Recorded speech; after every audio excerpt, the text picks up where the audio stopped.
Bonjour, donc nous on a animé l'atelier qui était consacré à promouvoir l'open access en santé avec Magali Legal qui travaille au SCD Paris Descartes et moi qui travaille à la bibliothèque de Sorbonne Université. Donc c'était un atelier où on a accueilli 15 participants. On a commencé par un retour d'expérience en fait pour leur présenter un petit peu ce qu'on faisait chacune dans nos établissements respectifs.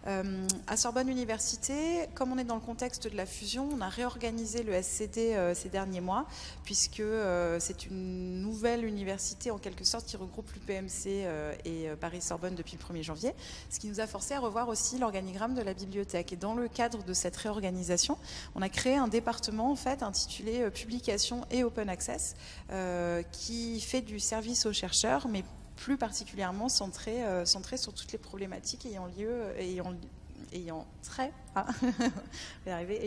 à l'open access. Donc on a présenté un petit peu notre travail sur Halle Sorbonne Université, sur la formation des doctorants, des chercheurs, et puis la promotion de l'open access qu'on peut faire sur les réseaux sociaux ou aussi dans le cadre de différents événements. Magali a aussi présenté ce qu'elle fait. Donc nous n'avons pas encore fusionné, mais pour l'instant, il y a une petite équipe qui est dédiée au service à la recherche, donc de 3 personnes.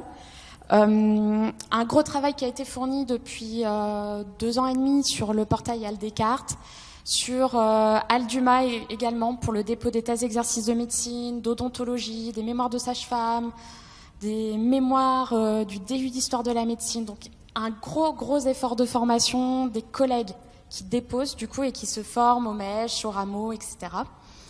Une offre de formation des doctorants et aussi en interne qui est très forte. Donc n'oubliez pas, les services à la recherche transversaux, c'est très bien, mais c'est encore plus important d'embarquer tous les collègues là-dedans parce que finalement, c'est eux qui sont au contact des usagers au quotidien. Et pour ma part aussi, la production de supports visuels qui ont été pour beaucoup aussi récupérés par Open Access Couperin. Et on a continué en jouant, voilà. Ah, on a parlé aussi de l'Open Access Week toutes les deux, donc voilà. Donc l'occasion de promouvoir l'Open Access, en l'occurrence, dans vos établissements. Et donc on a joué, on avait 15 participants, donc 5 groupes de 3 personnes, qui ont lancé des dés et ont imaginé des contes d'innovation sur l'Open Access Week 2018. Donc le but, voilà, c'était d'imaginer des services, des produits pour cette Open Access Week de manière originale, voire carrément parfois disruptive. Et donc ça a donné ça. Le premier groupe donc a inventé l'idée peut-on découvrir l'avenir des publications dans le marc de café, donc avec des chercheurs dans le hall qui proposent au personnel hospitalier de tirer une carte de questions-réponses avec un échange interactif autour d'un café et d'un petit déjeuner. Le deuxième groupe a proposé les SAR dans votre poche, donc les services à la recherche dans votre poche, avec une appli utilisable sur smartphone ou tablette regroupant des ressources en open access et donc avec des collègues qui vont à la rencontre des chercheurs dans les labos. Le troisième groupe a inventé Pirate Légal, donc avec l'installation d'une Pirate Box dans un café, notamment pour les patients et leurs familles, avec un changement de thématique tous les mois, donc par exemple un mois consacré au burn-out, avec aussi des ressources en open access de niveaux très différents, donc de niveau grand public jusqu'à un niveau très avancé. Le groupe 4 a développé son Candy Crush avec Open Access Crush, un jeu en ligne qui est donc utilisé par les collègues et d'autres institutions pour se former à l'open access, donc un jeu par niveau, et donc on valide des crédits, on passe d'un niveau à l'autre.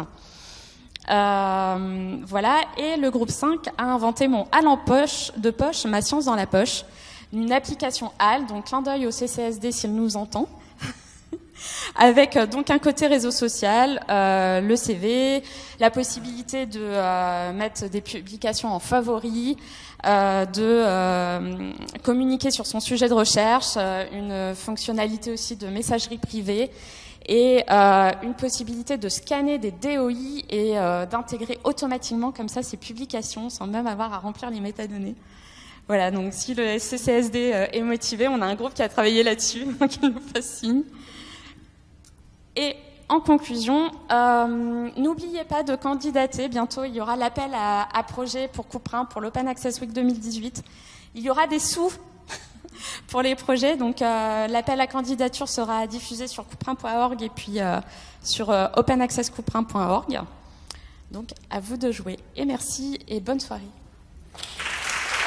Merci.